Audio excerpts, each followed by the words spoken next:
to Jonathan Taylor. Huge hole. He's at the 30. He's going to go. 10, 5, touchdown. Jonathan Taylor made a man miss the line of scrimmage and then runs it into pay dirt in a one-handed INT. Are you kidding me? Kenny Moore. What a play by Nyheim Hines.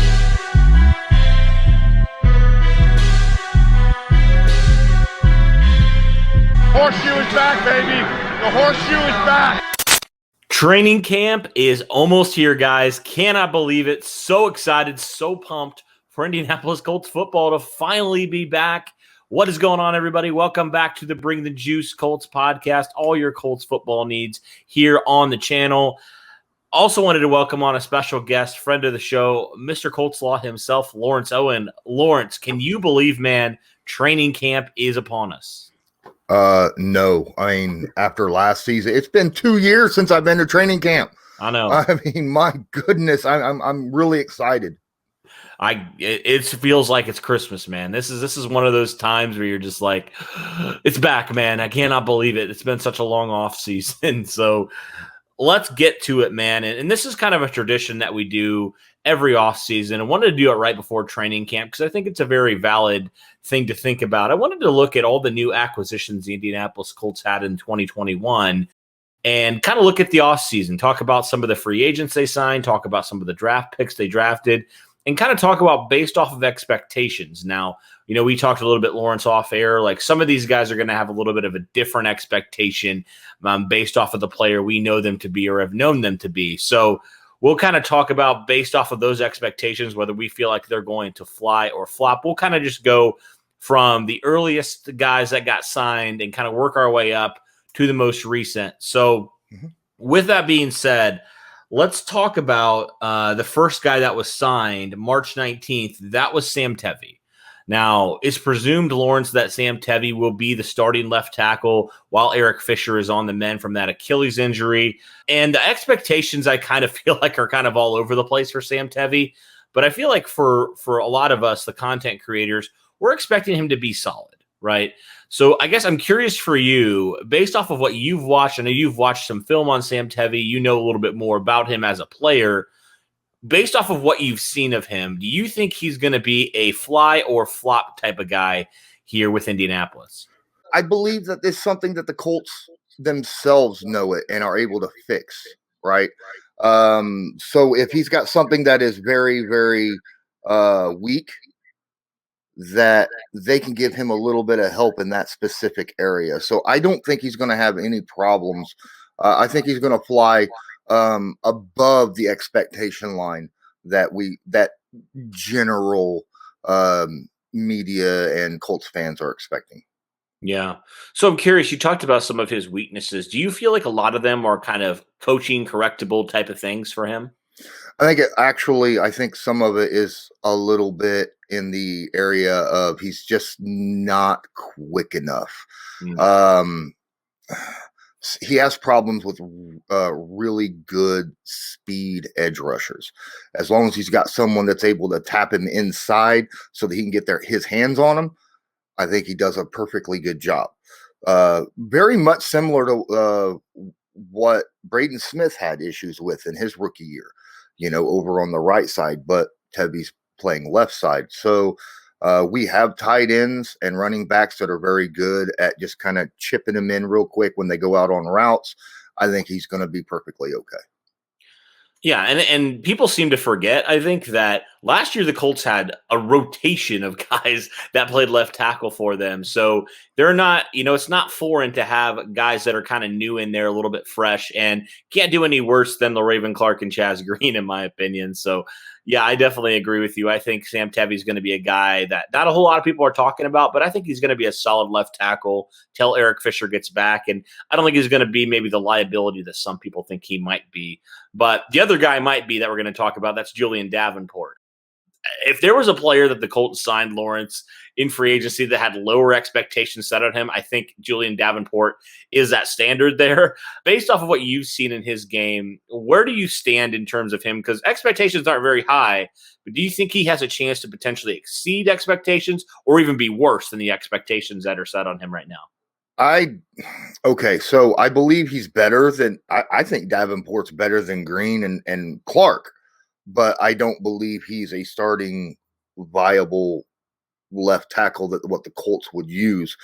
He gets overpowered easy, and the Colts are huge in the power run game. So I don't think that I think that Davenport is one of those guys that you hope doesn't have to see the field, but if he does, you're going to get better snaps than from guys that that we had that was forced to go in there last year. So again, I expect him to fly around expectations. I don't see him below because, like you said, the bar is set really low on Davenport right now. And I don't see how you could have it set so low as to what we had last year at the backup tackle spot. Well, that's good that you don't feel like he's worse than those guys. Yeah. I don't know how much worse you could have gotten. It was pretty bad. So yeah. But yeah, I think you're right. I think Davenport, like the good thing with setting expectations so low is he could very easily, I feel like, pleasantly surprise a lot of people. Now, obviously, I don't think you want him as your starter. I mean, we saw what happened to Deshaun Watson when he was the starter on that Texans offensive line. So don't want him quite there. But yeah, I think he has a good chance, especially with all the guys on this offensive line, the coaching that seems like every year players are getting better on this offensive line because of the coaching and also just because they're talented. I think he definitely has a chance to get better as a player here under the Indianapolis Colts and working with these other guys. So I agree with you there. All right. So here's another guy that's interesting. A guy that I think a lot of people kind of, when they saw the Colts signed him, they kind of were like, okay, that's Malik Jefferson. People seem to forget Malik Jefferson was a pretty high draft pick a few years ago. So the talent is not there. He's kind of been, though, a journeyman a little bit in his young NFL career. He's gone to a couple different teams before Indianapolis. Now he signs here. And Lawrence, there is an opening for that Sam linebacker position. There's going to be a position battle in training camp for that. I don't know if Malik Jefferson's going to be in that conversation, but he certainly has the physical attributes to, it just makes you go, a little bit. But based off of the expectations for him, do you think he has a chance to fly or flop here with Indianapolis? Well, honestly, I think that Malik Jefferson has more of a chance to fly than anything because I don't think that most Colts fans even know who Malik Jefferson is, right? So there is no expectations, whether they be high or low, by the majority because, other names were so much more important that they focused on, like the left tackle position, like the quarterback and other positions like that. He's going to have his hands full, though, in training camp and preseason against other guys that are going to be vying for that Sam linebacker. I expect him to make the 53. I don't think that he's going to be getting a whole lot of snaps because I don't believe that he'll be the starting Sam. I have my hopes wrapped up in a different linebacker for that, hoping a jump. And last year, they were only in base formations with a Sam linebacker on the field 30% of the time last year. So, and I don't expect that to jump anymore this upcoming season. So, for that in itself, I think he's going to be above expectations just for the fact that he's going to be. I do believe he'll make the team. So that's more than what a lot of people would put into it, I believe. Yeah. That makes sense. All right, we're going to move on to some guys who are a little bit more well-known now. We're going to talk about some of these Indianapolis Colts draft picks before we move on to the last free agent the Colts signed of note. Let's talk about the guy the Colts drafted in round number 1. That's Kwity Paye. Now, expectations, Lawrence, have been everywhere for Kwity Paye. People are saying he's going to be a double-digit sack guy right out of the gate. Some people saying, well, I don't know about that. Let's say about half that. Where do you fall in terms of Kwity Paye's impact right away? And do you think, based off of kind of the general expectation, do you think he's going to fly or flop here in year number 1? Well, the great thing about being a rookie, to have success as a rookie, is you need to have fundamentals. You have to have the right head on your shoulders, be willing to listen and learn, realize that you can only get better, and have the right work attitude. And Kwity Paye checks every box. So I believe he will have some success as a rookie. Will he be a 16 sack guy? No, I don't think so. But if he could reach even 8 sacks on the season, I think that in and of itself is a bar that he could reach and possibly get beyond. Will he get double digits? Who knows? 10 sacks, that's an iffy thing. But to be fair, he's never had a guy like DeForest Buckner sitting beside him, right? So he'll get a lot of one-on-ones in college. He was the guy over there in Michigan, right? There was no other guy on the front seven that was worth a darn last year in the front seven that played for Michigan. And so all the offenses were always about doubling down on Kwity Paye. He's not going to get that near as much here in the NFL with DeForest Buckner or Grover Stewart, depending upon whether or not they flip back and forth. I believe Kwity Paye will exceed expectations, general expectations. Okay. That's good to know. I mean, that's certainly encouraging because first round picks, there's always an expectation that's pretty high. So if you think he's going to exceed expectations, that is definitely a win. All right, let's move on to the second round pick that the Colts had. Now, Daiyo Dengbo is an interesting one, Lawrence, because obviously he had that injury. Some people said it could be a redshirt, rookie year for him, or he could potentially come back mid-season. There's been kind of like speculations kind of all over the place on when his return is going to be, but I think it's pretty safe to say he's not going to be in training camp. He's not probably going to be the first couple of games of the season for sure. So I feel like the expectations for him right away are virtually nothing because a lot of people expect him to really not have an impact here in year number one. For that reason, do you feel like he has the potential to be kind of a under the radar type of fly guy there maybe in the later half of the season? Under the radar, yes. I don't expect him to play next year as well. As long as the front four finds their starting unit early on, I expect them to, as you said, do a redshirt year. It's a situation where, yes, he had a similar injury to Eric Fisher and many others that the Colts had last year, but he was a college guy. And the college guys don't have those type of surgeons that do those surgeries on you, and it takes longer for them to come back from that Achilles. Now, the thing about Daiyo is he's aggressive, and if he does play, I fully expect him to be a menace on that defensive line. I think expectations for Daiyo are set incredibly low, not only because the fact that he was injured, but the fact that, no one really knew who he was a whole lot before the draft happened. He wasn't a top 5 defensive lineman that people were looking for. He was down there in the lower picks. Now, some said that he had first round pick potential. And when he played, absolutely.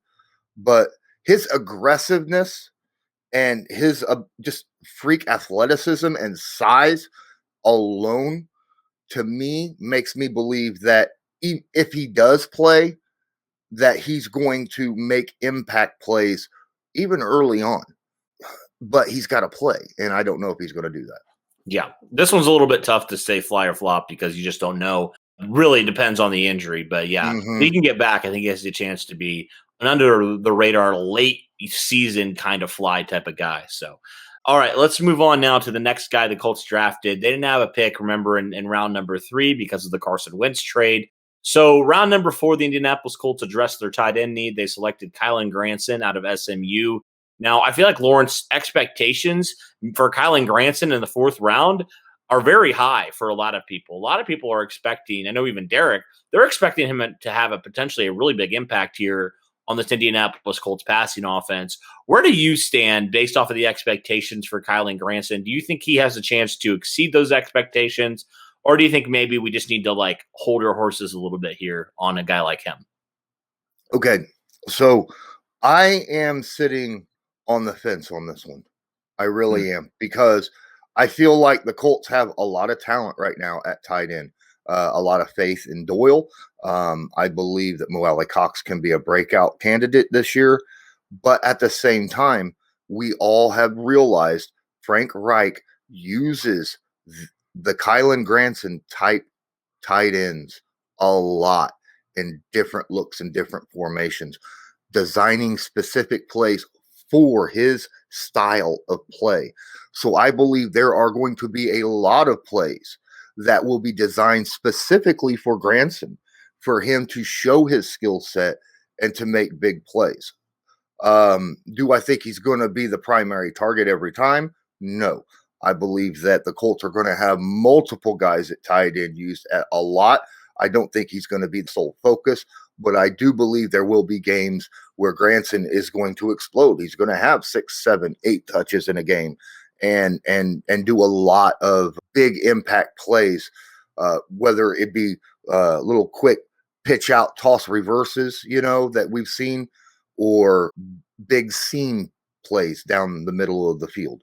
So I do believe he has the potential to fly above, but I think that a lot of Colts fans' expectations are higher than mine because of the fact that I have faith in the other tight ends on the team. Gotcha. So it may be a little bit of it's hard to say flop because that sounds so harsh, but based off of some people's expectations, they think he might have 500-600 yards, maybe it's just like, let's temper expectations a little bit, because no Colts tight end last year eclipsed 400 yards, if I'm not mistaken. So, well, last year was also a different situation when you had to keep them inside to help pass block rather than go out on routes to help with Rivers' immobility. So that's true. That's also true. So, yeah, I mean, I see both sides of it, but I also see the argument, from both ways, like you were talking about, Lawrence. But all right, let's move on now to some other draft picks. A little bit later on, Sean Davis was selected in the 5th round out of Florida. Strong safety, the other Sean Davis, which we'll talk about here after the draft, that the Colts brought in. And I mean, the expectations are kind of like special teams, I think. It's kind of where a lot of people have landed. But based off of what you've seen from Sean Davis, do you think he has a legit chance maybe to be the 3rd or 4th safety here with Indianapolis? I believe Sean Davis has the chance to actually – he's in one of these rare situations where he might get playing time just because – and when I say playing time, I mean playing time on the defense, just because I believe that the Colts might go into a cover 3 look, because they showed it a lot last year, and they used a 3rd safety inside to help rather than having a Sam linebacker, which is why I was talking about they only went into base formation 30% of the time. They used safeties a lot, and they brought a box safety in. Sean Davis, the draft pick, is a downhill thumper. And I believe he is that 3rd safety in a cover 3 system that would exceed expectations in that situation. Base formations and in nickel packages, I don't see him. But in a cover 3 with 3 safeties on the field, I see him getting a few snaps early on. So, yeah. Awesome. All right, let's keep going here. There's a couple more guys that we can talk about. Sam Ellinger is a name that comes up, quarterback out of Texas, probably the most surprising pick of the draft for a lot of people. But there's going to be that interesting battle, Lawrence, for that number 2 backup quarterback position between him and Jacob Eason. Now, in your thoughts, where do you stand on that battle? Who do you think maybe has the advantage there? And do you think, based off of some of the expectations for him, do you think maybe he has the chance to exceed them? No. Okay. Don't get me wrong. They picked up Sam Ellinger for a reason. They caught his eye, and a lot of that has to do with his winning mentality, his ability to make decisions and plays on the fly, things of that nature, his mobility. However, I don't think he's going to see the field this upcoming season. So that's going to flop expectations of a lot of people who think that he might end up being a number 2. I don't believe that, because I believe that the backup quarterback will not be him, right? I believe it's Jacob Eason. I think Jacob Eason when it comes to quarterbacks, Frank Reich, he likes arm talent, and Eason has that arm talent, and Sam Ellinger is not the best thrower of the football. So I don't expect him to get any kind of play time necessarily when it comes. A lot of people think, well, what about some of those plays that Jacoby Brissett did last year? Well, that was with an immobile quarterback. Right. We have Carson Wentz who can make those plays on his own if and when he needs to call. Carson Wentz is not going to want to come out to have a backup quarterback go in and do a quarterback sneak or something. So I don't think that Sam Ellinger is going to be. I don't. Yeah, I think he's going to flop compared to many people's expectations. I'm right there with you. It was interesting. We had a guy, we did a Q&A a few days ago, and we had a guy that asked, like, what is the percent you think chance? And I said, of him, beating out Jacob Eason. I said, probably under 20%. I just don't feel like he really has that much. I mean, maybe he does. Maybe he shocks us as just absolutely incredible in training camp. But yeah, I feel like the talent the Jacob Eason has is a lot more than Sam Ellinger, if that makes sense. And he's just more the prototypical quarterback build. So I think I'm right there tracking with you. There's a couple other guys, though, from this draft, I should say. The guy we'll talk about here is Mike Strawn. Now, Mike Strawn, he is an interesting name, man, because Mike Strawn is physically a absolute freak of a wide receiver, of an athlete. I mean, my goodness, this guy is ginormous. He's a giant human being. And a lot of people saw those measurables and were instantly excited and thought he could challenge for a roster spot. Now, obviously, there's a big leap from the D2 level where he was playing to the NFL level. Based on the expectations you've seen, Lawrence, where do you stand on a guy like Mike Strawn? Man, when I've been sitting here watching Colts fans, and look, I like Mike Strawn's measurables too. I like his film, but like you said, D2 expectations. Some of these Colts fans are out here thinking that he's got a shot to be like the number 4 wide receiver on the Colts, And I'm like, there's no way. There's a reason why he was picked so late in the draft, right? Will he make the roster? There's a chance. That's what he's fighting for. The Colts actually have a lot of very young, gifted wide receivers right now on the 90-man roster that are fighting for that same spot that played last year, like a Doolin, like DeMichael Harris, like other guys that they have. He's going to be fighting with these names that have actual NFL experience and have played out there. So in that aspect, I think he could flop, but at the same time, you said there's a huge difference between D2 and the NFL. We don't know. We don't know what he's going to be able to provide. We had very similar expectations with a guy named Deon Cain a few years back, and look what happened with that. So I'm tempering my expectations with Strawn. I hope him the best, and I hope he succeeds. But I gotta kind of pump the brakes a little bit. Sure.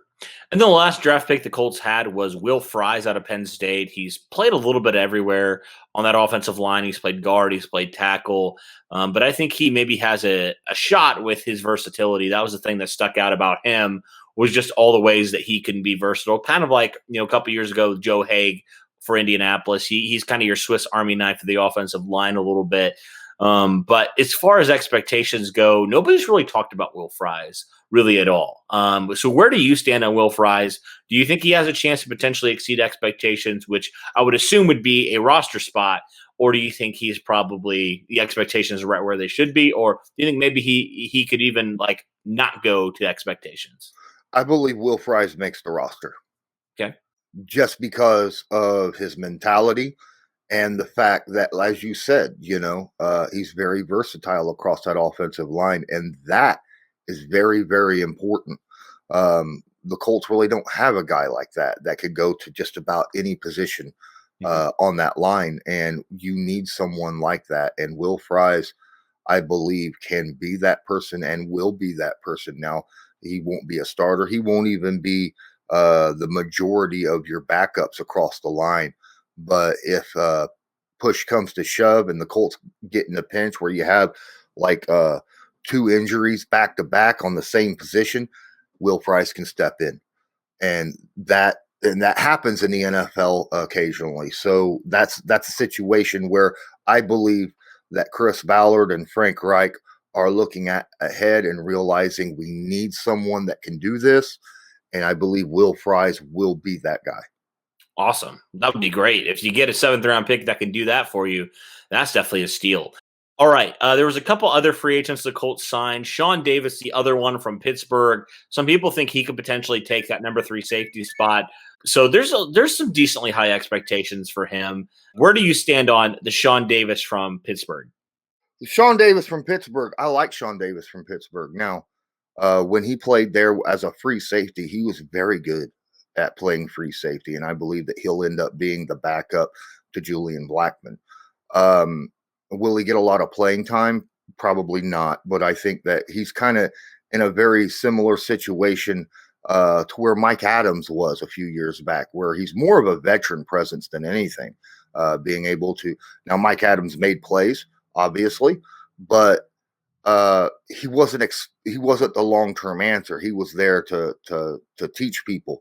I think that Sean Davis is one of those guys as well. He really, when he was with Pittsburgh at strong safety, he didn't play very well. He wasn't more a great box type safety, but he played it and he knew how to play it. Mm-hmm. But at free safety, he did a very good job. I think that he could bring a lot of knowledge and help Blackmon and Corey Willis take that next step to become even better safeties. And he will also help out the Sean Davis that we drafted as well.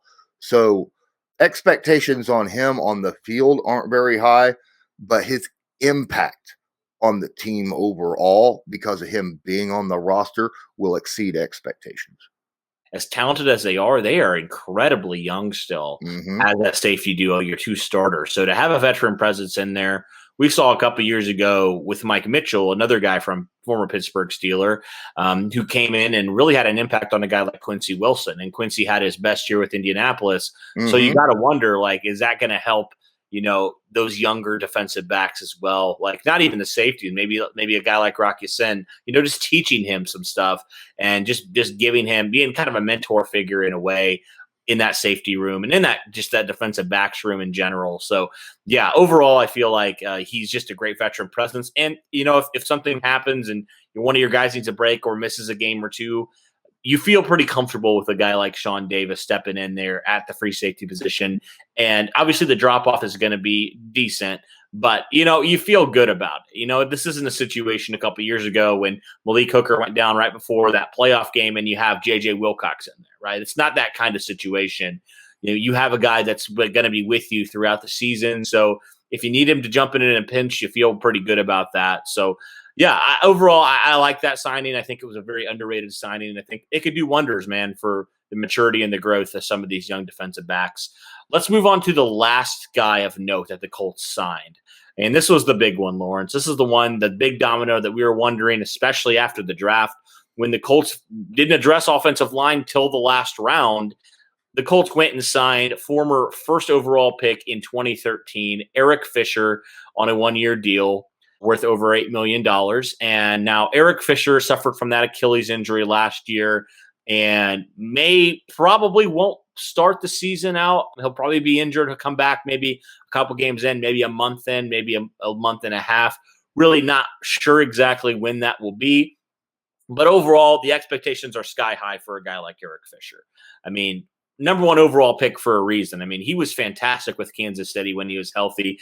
Last year, he was, out of all the guys that the Colts could have potentially signed, I thought he was far and away the best option for Indianapolis. So the expectations are high for him, Lawrence. Where do you stand on potentially if he could fly or flop here with the Colts? I think he'll be fine. Eric Fisher, now he, as a career-wise, as a number 1 over pick, he was a flop. You get what I'm saying. He's never been a number 1 overall pick kind of left tackle, but he's been solid his entire career. Started off a little shaky early on and then just got better with age, got better and better and better. He averages ranking right around where Anthony Costanzo was, throughout his career. Somewhere between number 8 and number 13 overall at the left tackle position in the NFL. He's had a couple Pro Bowls. Last year, even, he was a Pro Bowl left tackle for the Chiefs before his injury in the playoffs. So I truly believe that Eric Fisher will do just absolute. I don't see how you can exceed expectations when you're looking at Eric Fisher and go, he's going to be good. I feel like his expectations are right about where they need to be. I truly believe that he was that guy. I think he was the Colts backup plan the entire time when they walked into the draft, which is why they weren't so forceful into getting a left tackle in the draft. If it fell to him, great, they grab him. But I feel like, Eric Fisher was that guy on their backside going, you know what? If we can't get one, he's sitting right here. We can go and sign him, and it seemed like that's exactly what happened, because it happened less than a week after the draft that they signed him. Right. And even the Chiefs were reported wanting to re-sign Fisher, even with all the extra offensive line signings that they had this past season. So that's got to say something. Fisher wasn't going to be signing for anyone under, $9 million or something. So even with the injury, which means the Chiefs were willing to pay that, and somehow the Colts got him instead. I'm excited about it. And I think that he's going to perform incredibly well, because he has never over in Kansas City had a guy like Quentin Nelson beside him. Right. So as good as he's been, an 8 to 13 type, range left tackle, you put the best offensive lineman in the NFL beside you, you're only going to be that much better. So yeah, my expectations for him set pretty high. Yep. We saw that with Anthony Costanzo, who you mentioned. I felt like the Quentin Nelson effect was humongous on Anthony Costanzo. He just seemed like, kind of like you talked with Eric Fisher, how he got better with age. Costanzo was phenomenal the last couple of years with Indianapolis, with playing alongside of Quentin Nelson. And so you got to wonder, man, Eric Fisher's been playing kind of with he's been kind of one of the mainstays on that offensive line. Now that he has a player like Quentin Nelson, who we've seen have an impact on some of those tackles, how much better can he get here at age 30? Like, could he have a Costanzo type of thing where he even gets better as an offensive tackle playing alongside of Quentin Nelson? It'll certainly be interesting to see. Hopefully he can get back sooner rather than later at offensive tackle. But guys, that's our look at all the new acquisitions of note. There were some guys that we left out that we don't really think are going to have an impact or maybe not make the roster, but these are the main guys of note that we wanted to talk about. Thank you, Lawrence, for coming on, man. Always a pleasure to have you on. Cannot wait for training camp, like I said at the beginning. Thank you, everybody who listens to this podcast. Really appreciate it. If you're still hanging around with us and you haven't yet, be sure to hit that like button, subscribe button, and head over to Lawrence's channel and check out his stuff. Always pumps out great Colts content and NFL content in general. So be sure to check him out. But that'll do it for this one, guys. Thank you so much for tuning in. And as always, go Colts.